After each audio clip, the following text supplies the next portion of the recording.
क्यों टेंशन में है ममता बनर्जी, इस वीडियो में मैं आपको बताऊंगी। दरअसल संदेश खाली की घटना ने ममता बनर्जी की मुसीबत बढ़ा दी है। सवाल लोकसभा की 42 सीटों का है। बिल्कुल सही सुना आपने। ये घटना ठीक लोकसभा चुनावों से पहले हुई है, जो संदेश खाली में हुआ। शेख शाहजहां, जो संदेश खाली का मुख्य आरोपी है, उसको पार्टी ने 6 साल के लिए सस्पेंड भी कर दिया है। तो क्या ये ममता के लिए काफी है? क्या ममता अपनी राजनीतिक विरासत को इसके जरिए बचा पाएंगी? हालांकि ये कहना अभी बहुत जल्दबाजी होगा कि 42 लोकसभा सीटों पर इस घटना का कितना असर पड़ेगा।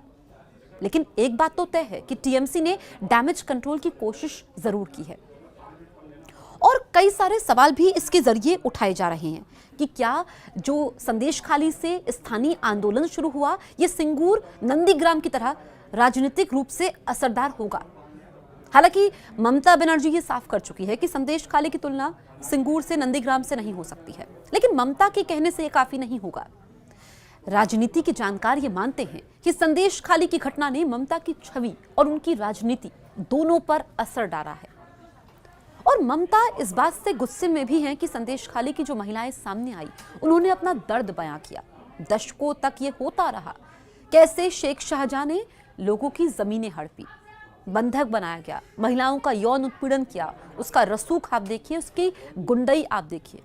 पहले वो गिरफ्तार होता है, फिर पुलिस को 10 दिन की रिमांड मिलती है और आखिरकार दबाव में टीएमसी ने उसे 6 साल के लिए पार्टी से सस्पेंड किया। लेकिन इस मामले में ममता बनर्जी की चुप्पी, संदेश खाली उनका ना जाना और लगातार शेख शाहजहां का बचाव करना, ये वहां के स्थानीय आंदोलन को इसने और ज्यादा भड़का दिया। अगर हम पिछले लोकसभा चुनावों की बात करें, यानी कि 2019 की 42 लोकसभा सीटें, जिसमें से 22 सीटें जीतने में तृणमूल कांग्रेस कामयाब हुई थी, 18 सीटें बीजेपी ने जीती और 2 कांग्रेस ने। बीजेपी की कोशिश है कि इस बार अपनी सीटों को बढ़ाया जाए और तृणमूल कांग्रेस, उसकी भी कोशिश होगी। लेकिन क्या वो अपनी राजनीतिक विरासत को बचा पाएंगी? जो बीजेपी ने मुद्दा बनाया हुआ है और महिलाओं का मुद्दा बीजेपी ने उठाया हुआ है, उससे कैसे निपटेंगी ममता बनर्जी? क्योंकि जो आंदोलन शुरू हुआ है, ऐसे में टीएमसी अब बीजेपी शासित प्रदेशों में महिलाओं के ऊपर जो अपराध हो रहे हैं, महिलाओं के खिलाफ अपराध हो रहे हैं, उसको मुद्दा बना रही है। लेकिन चुनाव बहुत जल्द हो जाएंगे। 10 मार्च के बाद कभी भी तारीखों का ऐलान हो जाएगा। लेकिन शेख शाहजहां जैसे नेताओं का पार्टी में होना, उनका बचाव करना, जब राशन घोटाले को लेकर के ईडी की टीम वहां पर पहुंचती है, कैसे ईडी के अधिकारियों को पीटा जाता है, वो तस्वीरें सबने देखी। 55 दिनों तक वो गायब रहा, 55 दिनों बाद उसको गिरफ्तार किया जाता है और टीएमसी लगातार उसका बचाव करती है। जब पानी सर के ऊपर चला जाता है, तब यहां पर सस्पेंड करना पड़ता है। गिरफ्तारी के बाद सस्पेंड किया गया। जब लगा कि अब इस मुद्दे से हम बच नहीं सकते हैं, शेख शाहजहां पार्टी के लिए मुसीबत बन चुके हैं, तो क्या अब ममता के लिए बहुत देरी हो चुकी है? क्या संदेश खाली की घटना का हिसाब लोकसभा चुनावों में पूरा होगा? क्या ममता को लोकसभा सीटों में नुकसान होगा? आम जनता को तय करना है।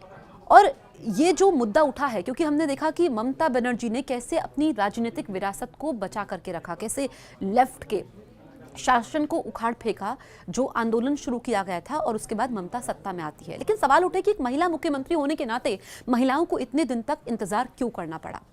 इसके लिए हमें थोड़ा इंतजार करना होगा जब लोकसभा चुनाव के नतीजे आएंगे। हालांकि ज़्यादा समय नहीं है और उसके बाद देखना होगा कि संदेश खाली का मुद्दा कितना असर डालता है पश्चिम बंगाल की 42 लोकसभा सीटों पर।